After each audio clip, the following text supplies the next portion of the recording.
दोस्तों अर्थशास्त्र विषय का अर्धवार्षिक पेपर आपके लिए आ चुका है। यहाँ पर सभी एमपी बोर्ड के बच्चों के लिए है और ये पूरा का पूरा पेपर आपको मेरे द्वारा जो बताया जा रहा है इसको आपको याद करके परीक्षा के लिए जाना रहेगा। दोस्तों सभी बच्चे चैनल को सब्सक्राइब करके रखना, क्योंकि ऐसे सारे ऑल सब्जेक्ट के जो स्टडी मटेरियल है वो यहाँ पर आपको देखने को मिलेगा।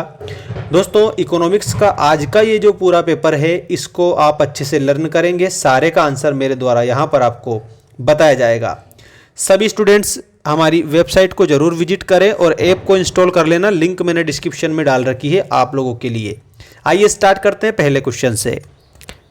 देखिए प्यारे बच्चों, ये रहा आपका पहला क्वेश्चन।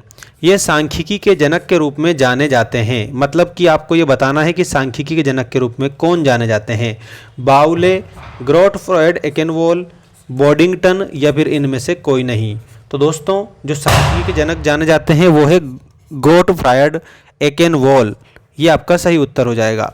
नेक्स्ट है आंकड़ों के वर्गीकरण में पहला कदम है, कौन सा है पहला कदम? तो वो होता है सारणीयन, मतलब कि सबसे पहले सारणीयन करते हैं, इसका मतलब सारणी पहले बनाई जाती है। ठीक है, अगला देखो, सहसंबंध गुणांक सदैव स्थित होता है। तो ये सहसंबंध गुणांक -1 तथा +1 के मध्य में स्थित होता है। इसका ऑप्शन नंबर सी आप लोगों का करेक्ट उत्तर हो जाएगा।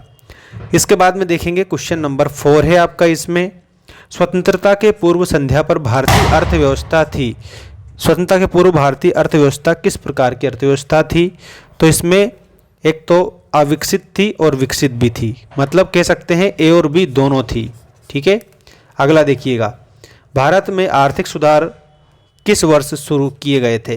तो ये आर्थिक सुधार शुरू किए गए थे दोस्तों, और ये आपका हो जाएगा 1991 में, 1991 में। छोटे पैमाने के उद्योग हैं, छोटे पैमाने के उद्योग श्रम गहन उद्योग कहलाते हैं, तो आपको श्रम गहन आंसर के रूप में बताना रहेगा। सही आंसर आपका श्रम गहन हो जाएगा। इसके बाद में देखिएगा, रिक्त स्थानों की पूर्ति कीजिए वाला क्वेश्चन आपके लिए ये रहा। भारत की कितने प्रतिशत जनसंख्या गांवों में निवास करती है? तो यहाँ पर 74.3% जनसंख्या गांवों में निवास करती है। कृषि क्षेत्र में बेरोजगारी पाई जाती है, तो अदृश्य बेरोजगारी पाई जाती है कृषि क्षेत्र में। नेक्स्ट है भौतिक पूंजी। भौतिक पूंजी के आगे आप लोगों को लिखना है भौतिक पूंजी कैसी है? गतिशील है, तो इसमें आपको गतिशील उत्तर के रूप में लिखना रहेगा। सभी बच्चे चैनल को सब्सक्राइब जरूर करके रखना। अगला क्वेश्चन देखिएगा, किसका आशय किसानों को ऋण सुविधाएं उपलब्ध कराना है? तो ये आप लोगों को लिखना है कृषि वित्त। क्या लिखना है आपको? कृषि वित्त लिख देना रहेगा, आपका सही उत्तर हो जाएगा।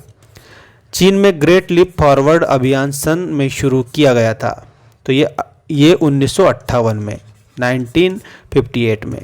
अगला है, किसके क्षेत्र में पाकिस्तान की स्थिति भारत और चीन से बेहतर है? तो वो है दोस्तों साफ सुविधाओं की उपलब्धता। मुझे हंसी आ रही है, इसमें आपको लिखना है साफ सुविधाओं की उपलब्धता। ठीक है, सुविधाओं की उपलब्धता, ये न जाने कौन सा डेटा इन्होंने निकाला है, पाकिस्तान की स्थिति भारत और चीन से बेहतर बता रखी है, मतलब कि ये बनाने वाला ही उसका दिमाग खराब हो गया होगा। चलिए अगला जो क्वेश्चन है मैं बताता हूँ आपको। चाइना तो चलो ठीक है, चाइना तो हो सकता है, अच्छी बात है, भारत भी है, लेकिन पाकिस्तान कहाँ से साफ हो गया? चलिए यहाँ पर सही जोड़ी बनाइए वाला जो क्वेश्चन है वो हम देखते हैं। इसमें समंकों का संकलन, समंकों के संकलन में आप सभी बच्चों को पहले में क्या करना रहेगा? तो दोस्तों इसके आंसर के रूप में लिखना रहेगा आपको प्राथमिक एवं द्वितीयक समंक।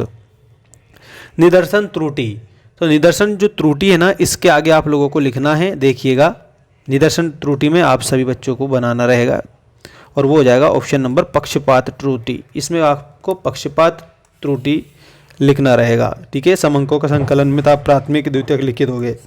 मध्य मूल्य ज्ञात करने का सूत्र बताना है, सूत्र ये लिखा हुआ है L1 + L2/2।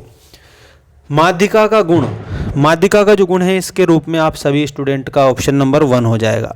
इसमें क्या आएगा? चरम मूल्यों का निम्नतम प्रभाव। पर्यावरण संकट का कारण, पर्यावरण संकट का कारण क्या है? तो इसमें आपको लिखना है बढ़ते शहरीकरण। नेक्स्ट है ग्लोबल वार्मिंग का प्रभाव। ग्लोबल वार्मिंग का प्रभाव इसमें क्या हो जाएगा? समुद्र के स्तर में वृद्धि। ठीक है, नेक्स्ट देखिए समंकों के स्रोत। तो समंकों के स्रोत के रूप में आपको 2 ही लिखना है, सामने जो दिया गया है यही आपका सही उत्तर हो जाएगा। अब ये जोड़ी मैंने बता दी है, इसका स्क्रीनशॉट ले लो, चैनल को सब्सक्राइब कर लो और ऐप को इंस्टॉल ज़रूर कर लेना, क्योंकि आपके लिए वहाँ पर बहुत ही अच्छी चीज़ें आने वाली है। अब यहाँ एक शब्द एक वाक्य में उत्तर दीजिए वाला क्वेश्चन देख सकते हो आप सभी, ये रहा आपका। किसी समंक श्रेणी के सबसे बड़े पद मूल्य एवं सबसे छोटे पद मूल्य के अंतर को क्या कहते हैं? दोस्तों विस्तार उसको बोला जाता है। तो यहाँ पर आपको आंसर के रूप में क्या लिखना है? विस्तार लिखना रहेगा। अगला देखिए, एक श्रृंखला को 10 बराबर भागों में बांटने को क्या कहा जाता है? कितना बेस्ट क्वेश्चन आया हुआ है। अगर मान लो एक श्रृंखला है, उसको 10 बराबर भागों में हम बांट रहे हैं ना, दशमक उसको बोला जाता है। तो इसमें दशमक उत्तर लिख देना। बचत प्रत्यक्ष रूप से संबंधित है, किससे संबंधित थे? तो बचत दोस्तों आय से संबंधित है। तो इसमें आपको लिखना है आय से। 2 या 2 से अधिक समूहों अथवा श्रृंखलाओं के बीच निश्चित संबंध को क्या कहते हैं? दोस्तों उसको सह संबंध बोला जाता है। आप सभी बच्चों को सह संबंध आंसर लिखना रहेगा, ये करेक्ट है। मार्शल के अनुसार अर्थशास्त्र कैसा विज्ञान है? तो मार्शल ने कहा था कि अर्थशास्त्र दोस्तों एक सामाजिक विज्ञान है। तो इसमें आपको आंसर क्या लिखना है? सामाजिक विज्ञान।